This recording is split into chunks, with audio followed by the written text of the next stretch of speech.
제가 오래전에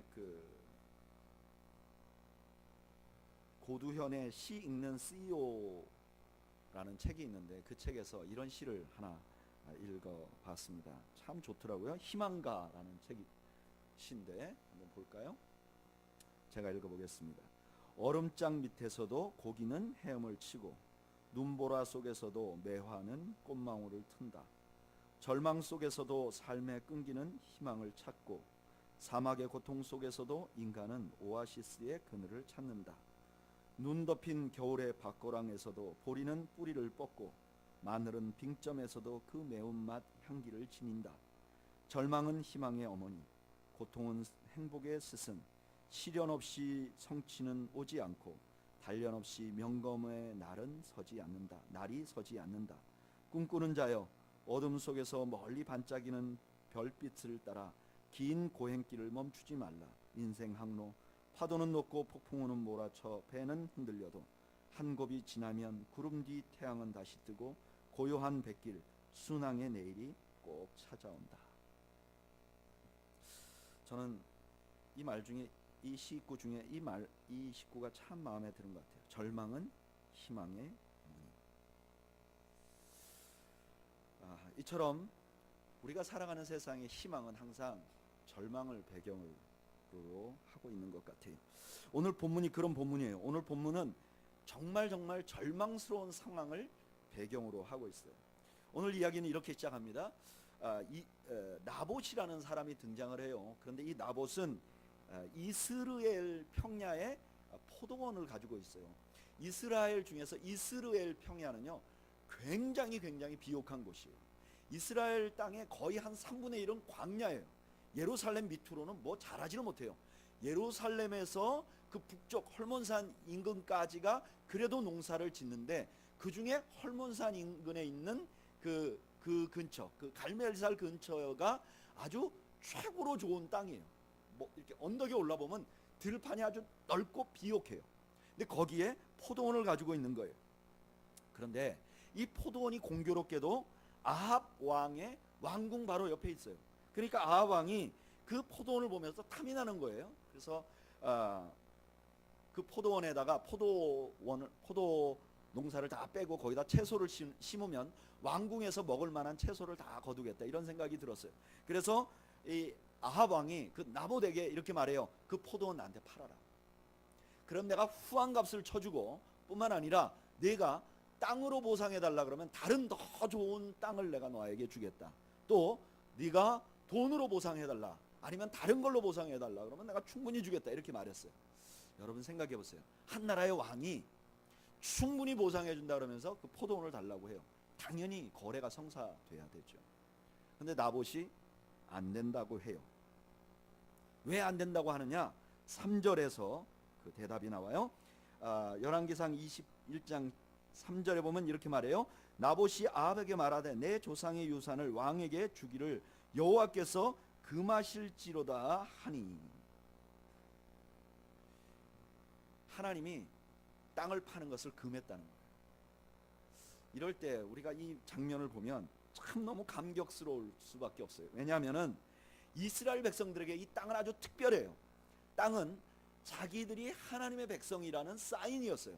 하나님이 이스라엘 백성들을 자기 백성 만들어 놓고 그 사인으로 가나안 땅을 주고 그 가나안 땅을 12지파에게 나누어 줬어요. 그러니까 가나안의 땅을 갖고 있다는 것은 내가 하나님의 백성이라는 사인이에요. 그래서 하나님께서 이 땅을 매매하지 못하게 해요. 혹시나 매매했다고 해도 50년이 지나면 제 주인에게 돌려주라고 해요. 이건 너희들에게 준 거라. 그런데 이 엄청난 축복, 이 엄청난 기쁨이 사사시대로 가면서 희미해져요. 그리고 이 아합 시대 때 보면 아무도 안 지켜요. 하나님의 말씀 아무도 안 지켜요. 그런데 나봇이 그걸 지키고 있는 사람이 있었던 거예요. 그걸 지키고 더군다나 그 담대하게 아합 왕에게 이거 안 됩니다, 나는 하나님의 말씀을 지켜야 됩니다, 이렇게 말한 거예요. 그런데 아합이 그 단호한 말에 한마디도 대답을 못하고 우물쭈물합니다. 너무너무 통쾌한 일이죠. 세상이 아무리 어두워도 하나님의 말씀에 따라 사는 이 담대한 사람, 이런 담대한 사람을 발견하면 참 우리가 기분이 좋아요. 그렇죠? 여러분들도 지금 다 믿음 없이 산다고 하는데 어떤 정말 믿음을 가지고 아주 결단하고 사는 사람 보면 우리가 마음에 기쁨이 생겨요. 그런데 이 아름다운 이야기가 이세벨이 등장을 하면서 완전히 반전이 일어납니다. 이세벨이 자기 남편이자 이스라엘의 왕인 아합을 조롱합니다. 아니 당신은 왕이 돼갖고 그거 하나 못 뺏어? 그리고 이세벨이 작전을 펴기 시작합니다. 그 나봇이 살고 있는 성에 있는 장로들을, 리더들을 매수합니다. 돈으로. 그래서 이렇게 말합니다. 저 나봇이 아주 나쁜 죄를 저질렀다고 거짓 증거를 찾으라. 그리고 그것도 모자라서 자기가 데리고 있는 비류들, 그러니까 깡패들, 그런 사람들을 보내가지고 함께 그 거짓 증언을 막 응원을 합니다. 이런 일이 일어나면 우리는 이때가 엘리야 시대 때잖아요. 그러니까 이런 소망이 들어요. 그때 엘리야가 탁 나타나서 팍 바람이 불든지 아니면 벼락 하나를 팍 내려가지고 그냥 이세벨이 쫙 죽든지 이러면 그냥 아주 멋있는 스토리가 되는데 그런 일은 일어나지 않아요. 이세벨의 작전은 너무나 순조롭게 진행되고 이세벨이 보낸 비류들은 너무나 순조롭게 거짓말을 하고 아무렇지도 않게 나봇에게 돌을 던집니다. 나봇이 죽을 때 죄목이 뭐냐면은 그가 그렇게 사랑하고 그가 그렇게 그의 명령을 지키려고 했던 하나님을 저주했다는 죄목으로 죽어요. 그리고 한 가지 더, 그가 죽은 그 피가 흘러가지고 사마리아의 창기들이 목욕하는 곳으로 피가 흘러들어가요. 사람들이 보는 거예요. 저 사람이 의인 같았는데 죽는 거 보니까 피가 창기들이 목욕하는 곳으로 가는 거 보니까 저 나봇이 진짜 나쁜 놈이었구나, 이렇게 사람들이 생각할 수 있도록 완전히 의인이 죄인이 되어서 죽는 거예요. 그러면 세상이 뒤바뀌어야 될 거 아니에요. 의인이 죽으면 세상이 흔들려야 될 거 아니에요. 애국하는 사람들이 있어야 될 거 아니에요. 그런데 세상은 너무나 평온해요. 16절을 보면 아합이 그 소식을 듣고 포도원을 취하러 내려가요. 여러분, 이게 엘리야 시대 때 절망이에요. 하나님의 말씀대로 사는 사람은 전혀 보호받지 못하고 반대로 하나님의 말씀대로 안 하는 사람들이 더 잘 사는 것 같아요. 그런데 이런 일은 엘리야 시대 때만 있는 게 아니에요. 시편 73편에 보면 아삽이 살던 시대에도 그랬던 것 같아요. 시편 73편 12절에 이렇게 말해요. 볼지어다 이들은 악인이라도 항상 평안하고 재물은 더욱 불어나는도다. 아삽이 살던 시대, 아직도 다윗 왕의 영향력이 그대로 있는 시대, 하나님의 말씀이 살아있는 시대에 아삽이 이렇게 말하는 거예요. 악인이 평안할 뿐만 아니라 재물도 계속 불어난다. 이거는 하박국 선지자의 시대에도 마찬가지였어요. 하박국서 1장 4절에 이렇게 말해요. 이러므로 율법이 해이하고 정의가 전혀 시행되지 못하오니 이는 악인이 의인을 애워싸므로 정의가 굽게 행하여 칩니다. 뿐만 아니라 이런 일은 오늘 우리가 살고 있는 시대에도 마찬가지예요.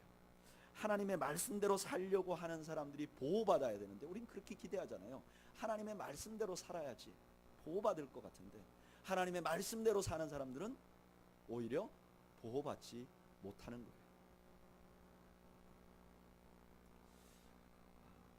제가 총신대학을 다녔잖아요. 근데 저희가 신학대학을 다닐 때 다른 대학을 졸업한 여자분 3분이 저희 과에 등록을 했어요. 다른 대학을 졸업하고 여자분 3분 다 친구 같았어요. 저희보다는 나이가 훨씬 많은 누님들이었기 때문에 누가 봐도 눈에 띄어요. 그리고 이분들은 얼마나 기도를 열심히 하는지 몰라요. 그냥 시간만 나면 기도하고 뒷동산에 가서 기도하고 수업 전에도 기도하고.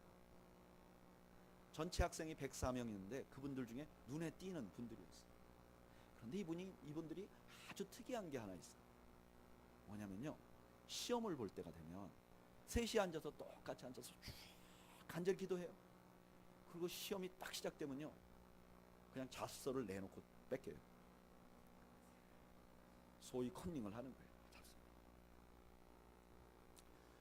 그 19살 20살 뭐 그런 저의 눈에 볼 때는 이게 완전히 시험들 일이에요. 아니 기도를 하지 말든지 컨닝을 하지 말든지 그런 생각이 들잖아요. 근데 그 중에 이런 학생도 있어요. 자기가 공부를 좀 못했어. 그때 근데 시험지를 딱 받아보니까 자기가 공부한 게 하나도 안 나왔어요. 그래도 내가 시험 점수는 못 받더라도 양심은 팔지 말아야지.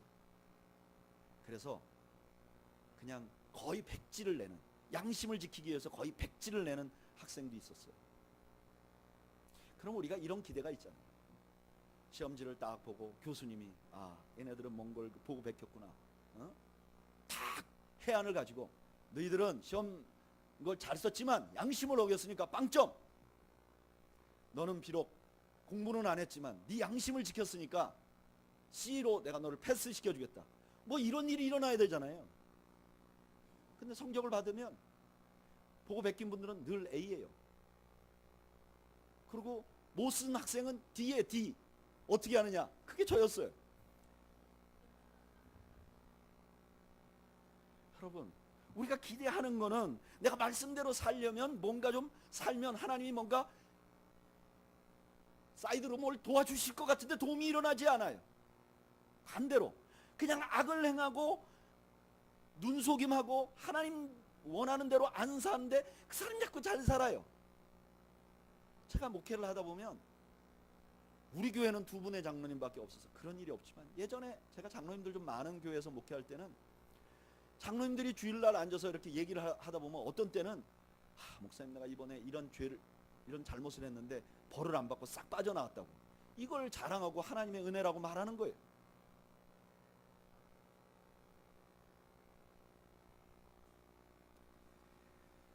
이런 절망은 엘리야 시대 때부터 지금까지 계속 있는 것 같아요. 근데 바로 그때 오늘 본문에 엘리야가 나타나요. 우리 생각 같으면 아합이나 이세벨을 완전히 족쳐버릴 것 같은데 엘리야가 나타나서 하나님의 말씀을 전파해요. 그 전파가 이래요. 아합에게 너는 내가 죽이고 빼앗았기 때문에 너가 이제 죽어서 개들이 나봇의 피를 핥는 곳에서 너의 피도 핥게 될 것이다. 너의 가문의 남자들은 다 죽게 될 것이다. 이세벨은 이스라엘 성 곁에 개들이 그 시체를 먹을 것이다. 너무 통쾌하죠. 엘리야가 나타나서 아합에게 너 이런 죄 졌지. 내가 너 벌 받을 거야. 그렇게 말했어요. 너무나 통쾌한 말씀이에요. 그런데 아무런 영향력이 없어요. 아니 목사님이 가서 당신 그러면 되겠어? 그럼 하다못해 감기라도 걸려야 되는데 아무 일도 안 일어나는 거예요.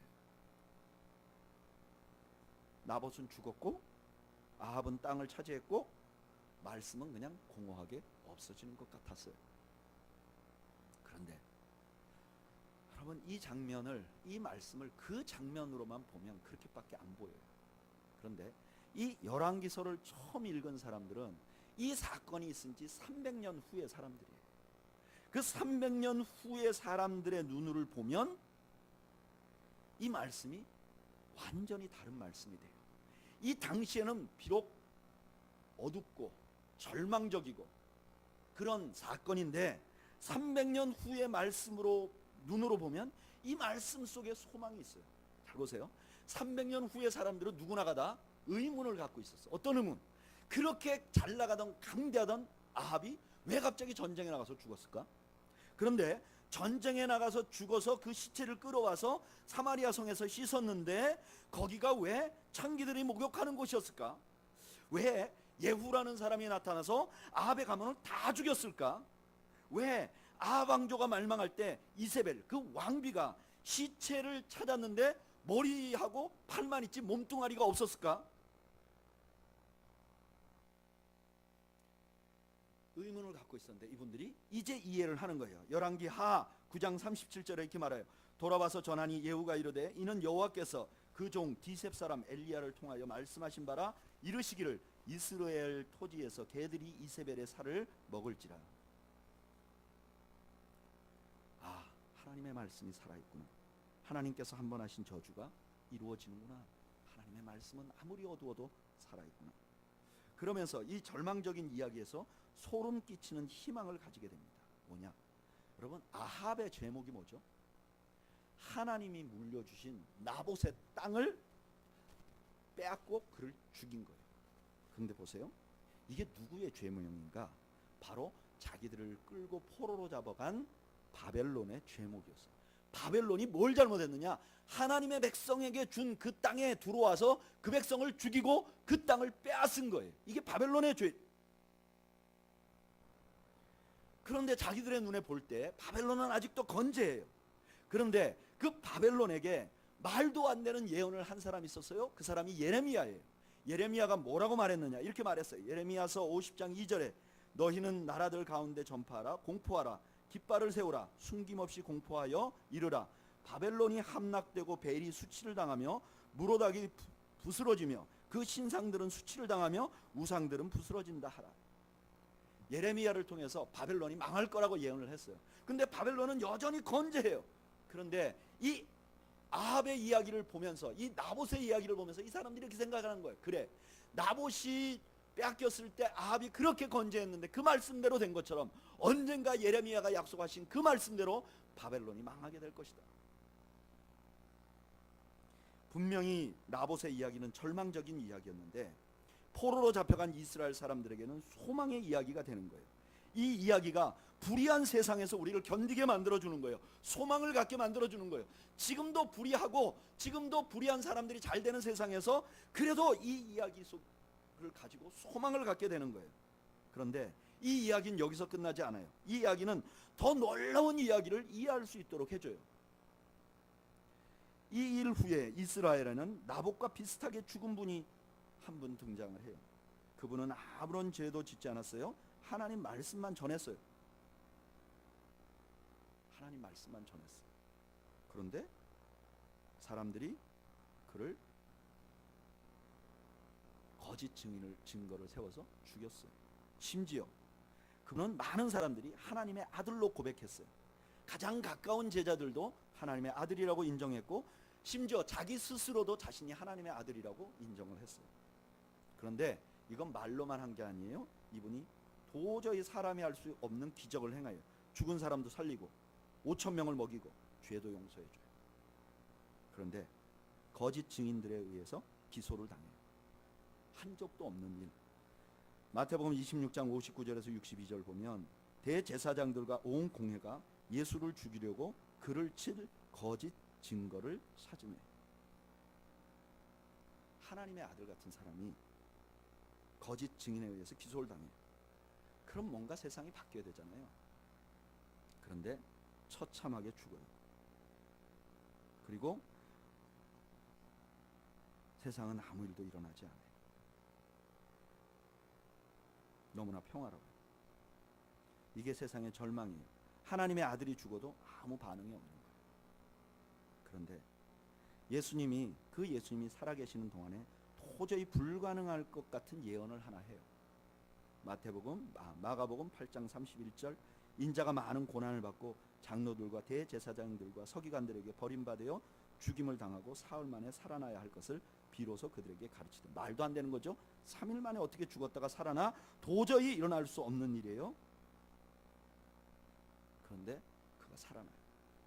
우리는 예수님이 부활한 사건을 이렇게 생각해요. 이 부활한 사건은 예수님이 하나님의 아들이었다는 걸 확증하는 사건이에요. 그리고 이 부활한 사건은 우리에게 구원의 확신을 주는 사건이에요. 로마서 5장 10절 곧 우리가 원수 되었을 때 그의 아들의 죽으심으로 말미암아 하나님과 화목하게 되었은즉 화목하게 된 자들로서는 더욱 그의 살아나심으로 말미암아 구원을 받을 것입니다.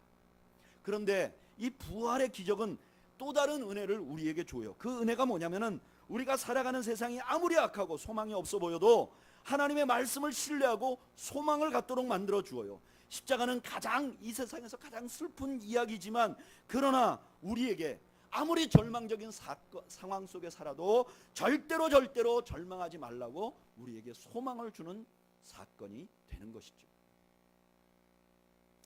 여러분, 이게 기독교의 모습이에요. 기독교는요, 불행을 피하는 종교가 아니에요. 너무나 많은 사람들이 기독교가 불행을 피할 수 있는 종교인 양 우리를 속여요. 그러면서 요셉이 감옥에서 벗어나 총리 대신이 됐지 않느냐? 믿으면 감옥에 갇혀도 총리 대신이 된다. 다니엘이 풀무불 가운데서 벗어난 거 아니냐? 제자들이 풍랑 가운데서 기도하니까 벗어난 거 아니냐?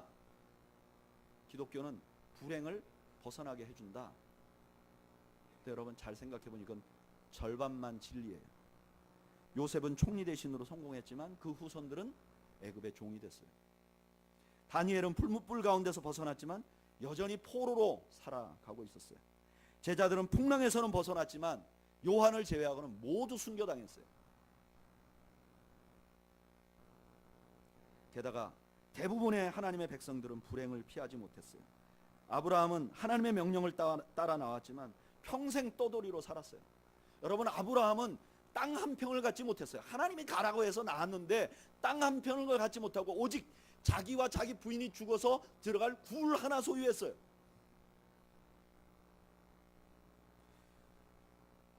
가뭄이 오면 그 가뭄을 피할 길이 없어서 다른 나라로 이주를 해야 되는 평생 떠돌이로 살았어요. 야곱은 자기 아들이 자기 첩을 취하는 불행한 가정을 꾸리고 살다가 죽었어요. 예레미야는 나라가 망할 때 포로로 함께 잡혀갔어요. 스데반은 설교 한 번 하고 죽었어요. 심지어 예수님도 십자가를 피하지 못했어요. 그럼 기독교는 불행을 피하는 종교가 아니에요. 여러분, 하나님을 여러분들에게 닥치는 불행을 피하게 하는 도구로 사용하지 마세요. 하나님은 그런 분이에요. 그런 거짓에 속지 마세요. 반대로 기독교는 불의 가운데 우리가 살고 있다는 것을 인정하는 종교예요. 우리가 살고 있는 세상이 불의하다는 걸 인정하는 세상이에요. 우리가 살고 있는 시대에 절망이 있다는 걸 인정하는 종교예요. 우리가 그런 불행 가운데 살고 있다는 것을 인정하는 종교예요. 여러분, 신앙인도 장애인이 있을 수 있어요. 여러분, 신앙인도 질병으로 죽을 수 있어요. 신앙인도 가난하게 살 수 있어요. 신앙인도 불행한 가정에서 살 수 있어요. 이게 바로 기독교의 신앙이에요. 그걸 받아들여야 해요. 컴패션을 후원하는 후원자 중에 김범수라는 가수가 있어요. 이분이 컴패션을 알게 된 것은 자기의 대학 선배인 심태윤이라는 가수가 필리핀에 있는 무덤 마을에 알조라는 아이를 후원하고 그 아이가 변해가는 이야기를 듣게 돼요. 무덤 마을에 알조라는 아이가 심태윤이라는 가수를 만났어요. 그래서 후원을 하면서 살아가는 집을 보니까 이게 쓰레기 마을에 사니까 애가 엉망이에요. 그러니까 심태훈이 자기 돈을 내서 이 아이를 조금 더 깨끗한 환경의 집으로 이주를 하게 했어요. 그래서 그 집에서 그 어머니가 이 알조를 더 정성스럽게 양육하고, 이 아이가 공부도 안 하고 막 돌아다니던 아이인데 공부를 하기 시작하고 소망을 갖게 되고 그렇게 자라나는 거예요. 김범수가 그걸 보니까 이게 정말 컴패션이 놀라운 일을 하는구나. 나도 아이를 결연하고 싶다. 그래서 그 알조의 사촌 동생을 결연을 해요. 그리고 컴패션 나도 후원자가 되겠습니다. 그래서 이런 결정을 해요. 자기가 콘서트를 하는데 그 콘서트 끝에 컴패션을 소개하고 후원하게 하겠다, 이렇게 해요. 여러분, 이건 굉장히 위험한 일이에요. 한국 정서상. 왜냐하면 돈을 내고 콘서트 보러 1, 2만 원이 아니라 10만 원 이상씩 내고 콘서트 보러 온 사람들에게 컴패션 또 결연하라고 말하는 건 이거 굉장히 위험한 일이에요. 자기 가수 생명이 끝날 수 있는 일이었어요. 그런데 대범하게 콘서트에서 그런 간증을 해요. 그런데 얼마 후에 문제가 생겼어요. 어떤 문제가 생겼느냐? 한국에서는 문제가 안 생겼는데 그 김범수가 후원하고 있는 알조의 사촌 동생은 알조같이 잘 자라나질 않는 거예요. 소식을 들어보니까 얘가 컴패션 센터에 잘 안 나오는 거예요. 우리로 말하면 학교를 땡땡이 치는 게 안 나와. 얘가 사춘기인데 집에도 안 들어와. 나쁜 친구들하고 놀아. 그래서 이 센터에서 얘를 잘라야 될 위기에 놓여 있는 거예요. 결국 알려야 될 일이기 때문에 김범수가 알아요. 그리고 낙심해요. 아니, 심태훈이 돕는 아이는 저렇게 잘 되는데 왜 내가 돕는 아이지? 아니, 내가 지금 콘서트에서 많은 사람들에게 아이들 도와라, 잘 된다 이렇게 얘기했는데 왜 안 되지? 저는 이거 그만두겠습니다. 그래서 컴패션 대표와 몇몇 사람들이 김범수를 만나서 한참 동안 이야기를 했어요. 결론은 뭐냐? 우리가 후원해도 잘 안 될 수 있다는 걸 인정해야 진정한 후원이다. 아니, 한국에 이렇게 좋은 환경에서도 중2 너무나 두려워하는데, 걔 나이가 중2고 쓰레기 마을에 사는데 어떻게 걔들이 다 잘 될 수 있느냐? 그렇지 않는 아이가 있을 수 있고 그 아이가 내 아이가 될 수도 있는 것이죠. 그렇다고 해서 내가 믿음이 덜한 것도 아니고 내가 가진 믿음이 문제가 있는 것이 아니라는 거죠. 여러분, 기독교는 불행 가운데 살 수 있다는 것을 인정하는 거예요. 내가 아플 수도 있고 내가 불행해질 수도 있는 거죠. 그런데 기독교가 다른 점은 불행한 가운데서도 절망하지 않는 거예요. 이게 기독교와 그렇지 않는 종교가 다른 거예요. 분명히 희망이 없어, 분명히 희망이 없는 상황에서 죽어가, 분명히 저주받은 것 같은 상황이 되었어요. 그러나 그런 가운데서도 소망을 갖는 거예요. 이게 기독교의 시작부터 이랬어요. 초기에 예수 그리스도를 믿었던 많은 사람들이 카타콤이라는 곳으로 갔어요. 여러분, 카타콤은 산속에 굴을 파고 들어가는 거예요. 이 굴이 뭐 그냥 단단한 굴도 아니에요. 모래, 사암 같은 굴인데 이게 어떻게 손으로 파면 잘 파져갖고 들어가는데 산소를 받으면 따뜻해서 무너지지 않으니까 글로 파고 들어가는 거예요. 근데 이게 1년 후에 나간다, 2년 후에 나간다가 아니라 3대 정도를 그 안에서 살아야 무슨 소망이 있었겠어요. 할아버지도 거기서 살고 아버지도 거기서 살고 나도 거기서 태어났어요. 그런데 기독교는 거기서 소망을 버리잖아요. 이게 기독교예요.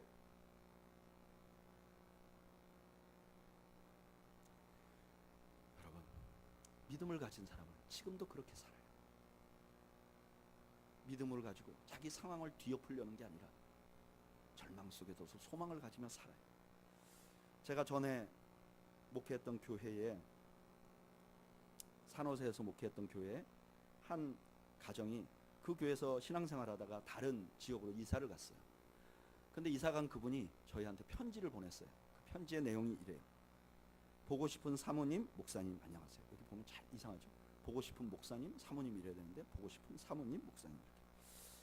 잘 지내고 계시죠? 마음은 지금도 그곳으로 달려갑니다. 하나님의 연단의 시간이 생각보다 길어요. 남편이 직장을 잃은 지 벌써 4달이 되어가네요. 기쁨으로 맞이한 이 고난이 길어질수록 때로는 힘이 들고 기쁨을 다시 잃어버리고 헤매었다가 또 다시 찾았다가 합니다. 지난주에는 남편이 인터뷰를 하도 잘 보고 평가도 너무 좋아서 우리는 다 일이 된 줄 알았는데 어제 일이 안 되었다는 소식을 듣고 남편이 엉엉 울었대요. 이런 비슷한 일을 벌써 5번쯤 경험한 것 같아요. 목적이 이끄는 삶 40일 책을 공부하면서 이 힘든 시간에 내가 그리스도인으로 살면서 착각했던 많은 것을 깨닫고 있습니다. 하나님을 믿는다고 해서 내 뜻대로 삶이 이루어지지 않는다는 거예요. 때로는 직장을 오래 잃을 수도, 엄마 집에 거하면서 부딪히고 불편하고 힘든 이 시간들, 가로 열고 엄마가 잘해주셔도, 삶이 인간적으로 볼 때 안정적이지 않는 이 시간들, 내가 바라는 아픔과 고통과 힘듦이 없는 그리스도의 삶은 하나님이 이 땅에서 약속하신 적이 없다는 것을, 그 약속은 천국에서 이루어질 것을. 이런 시간에 하나님은 구원의 근거 오직 하나님만으로 내가 기뻐하기를 원하십니다. 외양간에 송아지가 없어도 내가 나를 사랑하느냐고, 나를 기뻐하느냐고 물으십니다.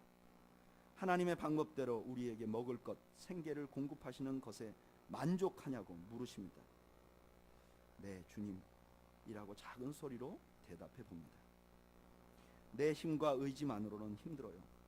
주님 계속 도와주세요라고 기도합니다. 인생의 낮은 곳에서만 맛볼 수 있는 하나님과의 깊은 교제를 맛볼 수 있도록 기도해 주세요. 보고 싶어요, 은영들이.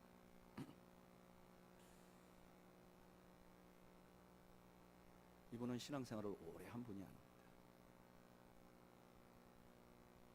그런데 바로 하고 있는 것 같아요.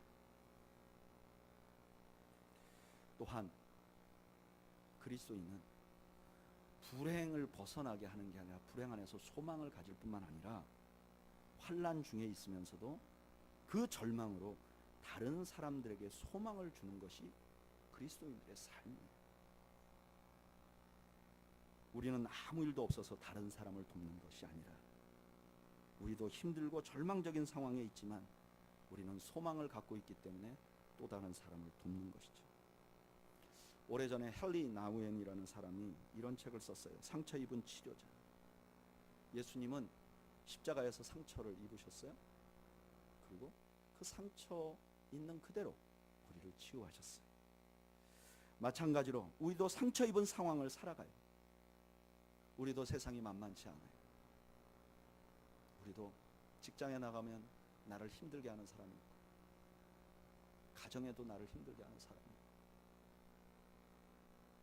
여전히 경제적인 것 때문에 고민을 하게 되고, 자식들 때문에 고통스러워해요. 그런데 우리는 그런 상황에서도 주님 때문에 소망을 볼 수 있는 사람들이라, 우리는 또 다른 절망에 있는 사람들에게 소망이 되는 사명을 가지고 있는 거죠. 그리고 그렇게 살아가는 것이 그리스도인들의 삶이죠. 오늘 저는 그런 분 한 분을 소개하기를 원합니다. 영상을 좀 볼까요?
선지원 씨는 지금 현재 컴퓨터를 만드는 회사에서 그 전화 응대하는 일을 해요.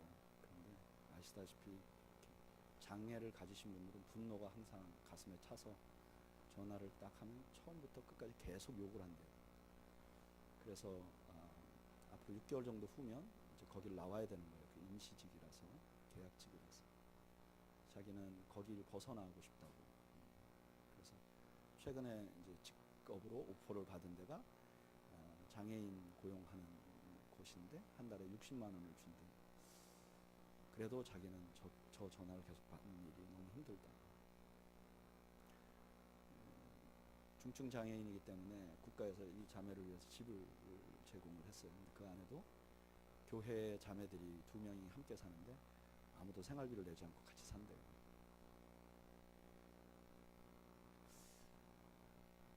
신경질 날 것 같은 상황, 절망스러운 상황에서도 누군가의 손을 잡아주고 그 사람에게 또한 소망을 주고자 하는 삶.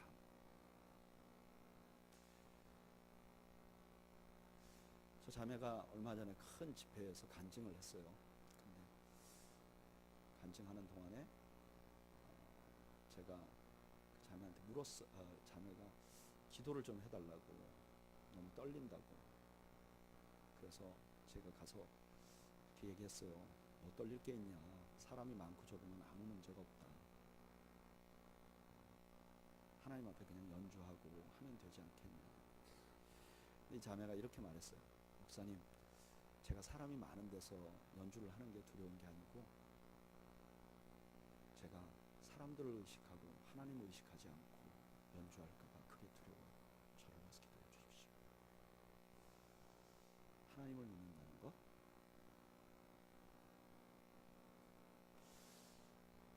하나님을 믿는다는 것은 우리가 생각하는 것과 좀 다른 것 같아요. 교회, 여러분들도 오늘 교회 나왔고 저도 교회 나왔어요. 우리가 생각하는 교회와 하나님이 생각하는 교회가 좀 다를 수 있을 것 같아요. 무엇을 기대하고 계신가요? 어떤 삶을 추구하고 계신가요?